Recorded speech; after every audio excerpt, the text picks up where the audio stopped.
कोई औरत जिसे उसके पति ने कभी झोपड़ी से निकाल दिया था, वही औरत सालों बाद जज बनकर उसी झोपड़ी के सामने खड़ी हो जाए तो क्या वह बदला लेगी? यह ऐसे फैसला करेगी जो कानून की किताबों में भी नहीं, इंसानियत के दिलों में लिखा जाता है। ये कहानी सिर्फ तलाक की ही नहीं, ये कहानी है उस पल की जब अतीत अचानक सामने आ खड़ा होता है और एक औरत को चुनना होता है, नफरत या इंसानियत। उस सुबह शहर की हवा कुछ अलग थी। अदालत की इमारतों के बाहर खड़े पीपल के पत्ते भी जैसे किसी अनकहे सच को सुना रहे हो। न्यायाधीश आरती वर्मा अपनी सरकारी गाड़ी से उतरी तो वकीलों और कर्मचारी ने सम्मान में सिर झुका दिया। काले कोट के भीतर छिपी वह औरत आज पूरे शहर के लिए कानून की सख्त आवाज थी, मगर कोई नहीं जानता था कि उस सीने में एक ऐसा दिल धड़कता है जो हर रात अतीत के बोझ से कांप उठता है। वही अतीत जिसे भागकर उसने पढ़ाई की, संघर्ष किया, खुद को खड़ा किया और आज इस कुर्सी तक पहुंची। मगर कुछ फैसले ऐसे होते हैं जो अदालत की फाइलों में नहीं, आत्मा की अदालत में दर्ज होते हैं। आज आरती एक ऐसा ही फैसला लेने जा रही थी। अदालत की कार्यवाही खत्म होते ही उसने ड्राइवर से कहा, आज घर नहीं गांव चलना है। ड्राइवर ने हैरानी से आईने में देखा मगर कुछ पूछा नहीं। गाड़ी शहर की चमक छोड़कर कच्ची सड़कों की ओर बढ़ रही थी। रास्ते में आरती की आंखों के सामने बरसों पुरानी तस्वीर तैरने लगी। वही गांव, वही मिट्टी की खुशबू, वही झोपड़ी, वही आदमी मोहन, उसका पूर्व पति। वह आदमी जिसके साथ उसने सपने देखे थे और उसी आदमी के साथ उसके सपने टूट भी गए थे। आरती को आज भी याद है जब उसकी शादी मोहन से हुई थी। मोहन तब वो साधारण था, दिन भर मजदूरी, रात को थकी दे और आंखों में ढेर सारे डर, मगर दिल उसका साफ था। आरती पढ़ी लिखी थी, बड़े सपने रखती थी। वह चाहती थी कि मोहन भी आगे बढ़े और कुछ बने। शुरू में दोनों ने एक दूसरे का हाथ थाम कर रास्ता तय किया, मगर धीरे धीरे हालात भारी होने लगे। गरीबी, ताने, रिश्तेदारों की बातें और सबसे ज्यादा मोहन की हीन भावना। उसे लगने लगा कि आरती उससे आगे निकल जाएगी और लोग उसे आरती का पति कहकर जानेंगे, मोहन कहकर नहीं। वह डर एक दिन अहंकार बन गया। झगड़े बढ़ने लगे, छोटी बातों पर गुस्सा, शक और फिर हाथ उठाना। आरती ने बहुत सा उसने समझाने की कोशिश की, खुद को झुकाया, मगर हर बार मोहन का डर गहरा होता गया। आखिरकार एक रात मोहन ने उसे घर से निकाल दिया। आरती ने फैसला किया कि अब बस। समाज ने कहा है औरत होकर तलाक लेगी, माँ बाप ने कहा लौट जाओ, समझौता कर लो, मगर आरती ने पहली बार अपने लिए सोचा। वह शहर चली आई, एक छोटे से कमरे में रहने लगी। दिन में काम, रात में पढ़ाई। कई रातें ऐसी थी जब भूखे पेट उसने कानून की किताबें पढ़ी। आंसू किताबों पर गिरते मगर हाथ नहीं रुकते। उसे लगता था कि अगर आज रुक गई तो सारी उम्र टूटे रिश्ते की राख में दबकर रह जाऊंगी। सालों बाद वही आरती जिसने कभी झोपड़ी में दिया जलाया था, आज अदालत में न्याय का दीपक बन चुकी थी। मगर आज जब गाड़ी गांव की सीमा में दाखिल हुई तो उसके दिल जोर जोर से धड़कने लगा। ड्राइवर ने पूछा, मैडम कहाँ रुकना है? आरती ने दूर एक टूटी फूटी झोपड़ी को इशारा किया, वही झोपड़ी जहाँ कभी उसने हंसते हुए चूल्हे जलाया था। गाड़ी रुकी। आरती ने उतरते अपने चारों ओर देखा। समय जैसे थम गया था। वही कच्ची सड़क, वही नीम का पेड़, मगर सब कुछ और भी जर्जर। झोपड़ी के बाहर एक बूढ़ा सा आदमी बैठा था, सिर के बाल सफेद, चेहरे पर झुर्रियों से भरा, आंखों में थकी हुई उदासी। आरती को एक पल लगा जैसे उसकी सांस रुक गई हो। वह मोहन था, वही मोहन जो कभी जवान था, मजबूत था और अपने गुस्से में खुद को सबसे बड़ा समझता था। आरती को देखकर मोहन की आंखें फैल गई। वह पहचान गया। जब उठने की कोशिश करने लगा मगर घुटनों के ने साथ नहीं दिया। आरती ने आगे बढ़कर कहा, मोहन बस इतना ही। उसके आगे शब्द नहीं निकले। मोहन की आंखों में आंसू बहने लगे। उसने कांपती आवाज में कहा, तुम यहाँ? आरती ने चारों ओर देखा। झोपड़ी के अंदर न सही से छत थी, न ढंग की दीवार। एक कोने में टूटा हुआ पलंग, दूसरे में मिट्टी का चूल्हा। उसे समझ आया कि मोहन की जिंदगी किस हाल में है। उसने पूछा, यहाँ अकेले रहते हो? मोहन ने सिर झुका लिया, हाँ कोई नहीं है। आरती को याद है कि तलाक के बाद मोहन ने दूसरी शादी नहीं की थी। गाँव वालों ने बताया था कि शराब में डूब गया था, काम छूट गया, दोस्ती भी। आरती का दिल भारी हो गया। वह सोचने लगा, क्या यही वह सजा है जो किस्मत ने उसे दी, या उसकी अपनी गलतियां का फल है? उसने खुद को संभाला, वे यहाँ किसी पर तरस खाने नहीं आई थी, न ही पुराने जख्म कुरेदने, मगर दिल का बोझ उसे खींच लाया था। आरती ने कहा, मैं जज बन गई हूँ। मोहन ने उसकी ओर देखा जैसे यकीन न हो रहा हो। फिर उसने धीरे से कहा, मुझे पता था तुम कुछ बड़ा करोगी। उसे वाक्य में कोई जलन नहीं थी, बस पछतावा था। आरती की आंखें भरे उसने झोपड़ी के अंदर कदम रखा। हर कोना उसके अतीत की गवाही दे रहा था। उसने पूछा, खाना खाया? मोहन ने हंसने की कोशिश की। भूख की आदत हो गई है। आरती को लगा किसी ने उसके दिल को मरोड़ दिया हो।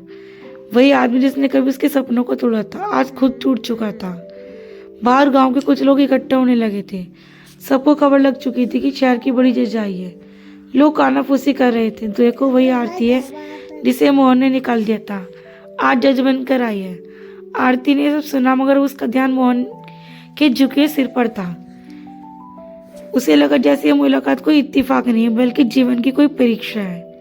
क्या वह बदला लेगी? क्या वह अपने अतीत के दर्द का हिसाब मांगेगी, या फिर वह उस औरत की तरह खड़ी होगी जिसने दर्द से ताकत बनना सीखा? आरती ने गहरी सांस ली। उसने मोहन से कहा, मैं थोड़ी देर यहीं बैठूंगी। मोहन ने कुछ नहीं कहा, बस सिर हिलाया। आरती झोपड़ी के बाहर बैठ गई। नीम के पत्तों से छनती धूप उसके चेहरे पर पड़ रही थी। उसे लगा जैसे वक्त उसे सवाल कर रहा हो, तुम यहाँ क्यों आई हो आरती? जवाब उसके पास भी साफ नहीं था। बस इतना जानती थी, कुछ अधूरा था जिसे पूरा किए बिना वह आगे नहीं बढ़ सकती थी। उसी पल आरती का एहसास हुआ कि कहानी सिर्फ दो लोगों की नहीं, बल्कि उस समाज की है जो औरतों के टूटने पर ताली बजाता है और उसके उड़ने पर हैरान होता है। मोहन चुपचाप उसे देखता रहा था। उसके मन में अब भी तूफान था। मैं सोच रहा था, काश उस वक्त उसने अपने डर को काबू में किया होता। काश उसने आरती को रोका नहीं होता। आज उसके पास न वह होती, न ये झोपड़ी। हवा में एक अजीब सा सन्नाटा था, जैसे कोई बड़ा सच सामने आने वाला हो। आरती उठी, उसने मोहन की ओर देखा और कहा, मोहन, आज मैं जज बनकर नहीं आई हूँ। मैं आज उस लड़की बनकर आई जो कभी तुम्हारे साथ इस झोपड़ी में सपने देखा करती थी। मोहन की आंखों में आंसू गिर पड़े। उसने कहा, मुझे माफ कर दो आरती, मैंने तुम्हें नहीं, खुद को बर्बाद किया है। आरती ने कुछ नहीं कहा। उसके पास जवाब नहीं था, बस एक भारी खामोशी थी। नीम के पत्तों के बीच भी छनती धूप अब ढलान की ओर थी।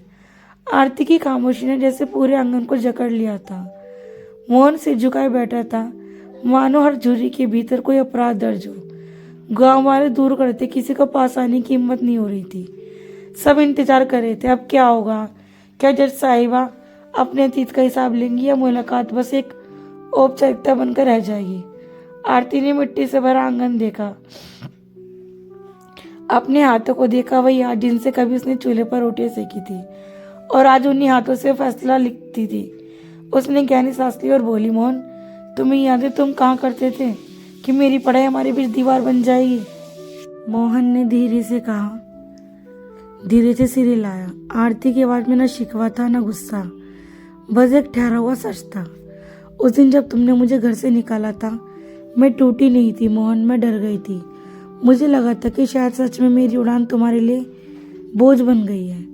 मोहन की आंखों में आंसू गिरते रहे। उसकी कांपती आवाज में कहा, मैं कमजोर था। मुझे लगा अगर तुम आगे बढ़ोगी तो मैं छोटा हो जाऊंगा। मैं ये नहीं समझ पाया कि तुम्हारी उड़ान मेरी भी हो सकती है। आरती ने पहली बार उसकी ओर ठीक से देखा। उसमें वह अहंकार नहीं था जो कभी उसे डराता था, बस एक हारा हुआ इंसान था। उसने कहा, मैं बदला लेने नहीं आई मोहन। अगर बदला लेना होता तो मैं अदालत से खड़ी होकर बहुत कुछ कर सकती थी, मगर मैं यहाँ इसलिए आई हूँ क्योंकि मैं हर रात खुद से कुछ एक सवाल पूछती थी, क्या मैं सच में आगे बढ़ गई हूँ या बस अतीत से भाग रही हूँ? मोहन ने भरी आवाज में पूछा। और आज आरती ने आसमान की ओर देखा। जब बादल हल्के गुलाबी रंग में ढल रहे थे, आज समझ आया कि आगे बढ़ना तब पूरा होता है जब हम पीछे छूटे घावों को भी देख सके। ये कहते उसने अपना पर्स खोला। मोहन डर गया। उसे लगा शायद आरती पैसे निकालने वाली है, दया दिखाने वाली, और उस पर दया के लायक नहीं था। मगर आरती ने कुछ कागज निकाले। ये कुछ कागज हैं। गांव के स्कूल में एक कानूनी जागरूकता केंद्र खोलने की योजना है। मुझे एक ऐसे इंसान की जरूरत है जो ईमानदारी से काम करे, जिसे अपनी गलतियों का एहसास हो। मोहन ने हैरानी से उसकी ओर देखा। मैं? आरती ने सिर हिलाया। हाँ, तुम ये नौकरी नहीं, एक मौका है खुद को माफ करने का। मोहन की आंखों में डर और उम्मीद एक साथ चमक उठी। पर मैं पढ़ा लिखा नहीं हूँ। आरती मुस्कुराई। इंसान बनने के लिए डिग्री नहीं चाहिए। मोहन, ये सुनकर गांव वालों की भी हलचल हुई। किसी ने कहा देखो कैसी बेया औरत है, किसी ने कहा शायद ये असली न्याय है। मोहन ने हाथ जोड़ दिए, मैं इसके काबिल नहीं हूँ। आरती ने शांत स्वर में कहा, काबिलियत मौका मिलने से आती है मोहन, और तुमने अपने पछतावे से ये साबित कर दिया कि तुम सीख सकते हो। उस शाम आरती ने गांव में ही रात बिताई, उस झोपड़ी में के पास एक चारपाई पर। गांव की औरतें उसके लिए खाना लाई थी। सब उसे जिज्ञासा और सम्मान से देख रहे थे। रात को जब सब सो गए, आरती देर तक जागती रही। उसे लगा जैसे उसके भीतर बच्चों से बंद कोई दरवाजा आज खुला है। अगले दिन सुबह उसने मोहन को तैयार खड़ा पाया, चेहरे पर वर्षों बाद एक अजीब सी चमक थी। वह बोला, मैं कोशिश करूंगा आरती, मगर कभी फिर से गलत रास्ते पर गया तो तुम मुझे रोकना। आरती ने कहा, अब तुम्हें कोई रोकने वाला नहीं चाहिए मोहन, अब तुम्हें खुद पर भरोसा करना है। वह शायद लौट गई, मगर इस बार लौटते हुए उसका मन भारी नहीं था। महीने बाद वह गांव में वह कानूनी केंद्र खोला। मोहन रोज समय पर पहुंचता, लोगों की बातें सुनता, उन्हें अदालत तक जाने का रास्ता समझाता। वही मोहन जो कभी गुस्से में हाथ उठा लेता था, आज धैर्य से लोगों की पीड़ा सुनता था। समय बीतने लगा। एक दिन अदालत में आरती के सामने एक केस आया। एक औरत जिसके उसके पति ने उसे घर से निकाल दिया था, और औरत की आंखों में वही डर था जो कभी आरती की आंखों में था। आरती ने फैसला सुनाया, मगर फैसला सिर्फ कागज पर नहीं था, उसके शब्दों में भी इंसानियत थी। कोर्ट रूम से बाहर निकलते उसे लगा जैसे उसका अतीत और वर्तमान एक ही बिंदु पर मिल गए हो। कुछ साल बाद उसी गांव में एक छोटा सा घर बना, पक्की दीवारें, साफ आंगन। मोहन ने पहली बार अपनी झोपड़ी गिरवाई। यह घर सिर्फ ईंटों का नहीं तो उसके भीतर आत्मसम्मान की नींव थी। आरती कभी कभी उस गांव जाती। वे और मोहन पति पत्नी नहीं थे, मगर उनके बीच कोई कड़वाहट भी नहीं थी। एक दिन नीम के पेड़ के नीचे खड़े होकर मोहन ने कहा, अगर सिमी पीछे लौट जाए तो। आरती मुस्कुराई, तो भी शायद यही होता। फर्क बस इतना है कि इस बार हम दोनों डर के बजाय समझदारी चुनते। मोहन ने सिर झुका दिया, तुमने मुझे सजा नहीं दी आरती। आरती ने आसमान की ओर देखते हुए कहा, क्योंकि सजा से इंसान टूटता है। मुझे टूटे हुए नहीं, बदले हुए लोग चाहिए थे। उस शाम गांव के बच्चे कानूनी केंद्र के बाहर खेल रहे थे। औरत बेझिझक अपनी बातें रखने आती थी। आरती दूर खड़ी होकर सब देख रही थी। उसे एहसास हुआ कि न्याय सिर्फ अदालत की कुर्सी से नहीं उतरता, वह तब उतरता है जब कोई औरत अपने डर से बाहर निकलती है, जब कोई आदमी अपने अहंकार को पीछे छोड़ देता है। गाड़ी में बैठते वक्त आरती ने आखिरी बार नीम के पेड़ को देखा। हवा में पत्ते सरसराए जैसे कोई आशीर्वाद दे रहे हो। ये कहानी खत्म नहीं होती, क्योंकि ऐसी कहानी कभी खत्म नहीं होती। ये कहानी हर उस औरत की है जो टूट कर भी उठती है, और हर उस आदमी के जो गिर कर भी संभल सकता है। और शायद यही असली न्याय है, जब कानून और करुणा एक साथ चले। दोस्तों, ये कहानी आपको कैसी लगी कमेंट बॉक्स में जरूर बताइएगा। अगर अच्छी लगी तो वीडियो को हाइप, लाइक और शेयर जरूर करें। चैनल को सब्सक्राइब करें। राधे राधे दोस्तों।